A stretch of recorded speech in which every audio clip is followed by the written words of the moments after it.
औज़ बिल्लाहि मिनश्शैतानिर्रजीम बिस्मिल्लाहिर्रहमानिर्रहीम। प्यारे बच्चों अस्सलाम वालेकुम। जमात दोम मज़मून उर्दू। बच्चों आज का हमारा सबक है, ये दूसरी जमात की उर्दू से लिया गया है। आप अपनी किताब पर देखें। सबक का नाम है खरगोश और गैंडा। हमने कल ये सबक यहाँ से यहाँ तक पढ़ा था। आज इससे आगे पढ़ेंगे।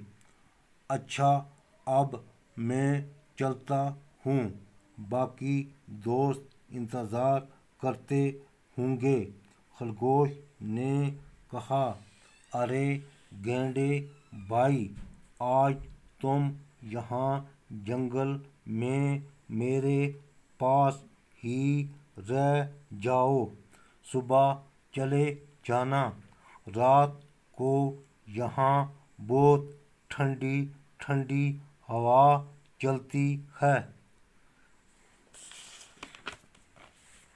यहाँ अच्छी नींद आती है।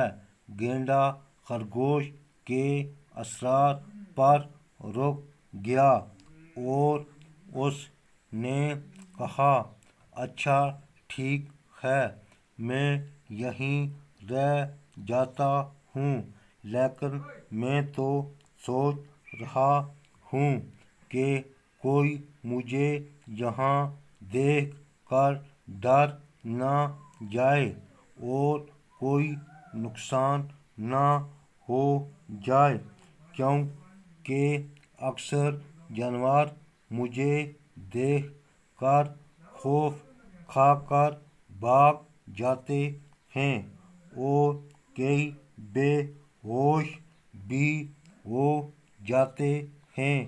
खरगोश ने कहा, तुम फिक्र ना करो मियाँ गैंडे, यहाँ कोई नहीं आता और सबको पता है कि आज तुम मेरे मेहमान हो।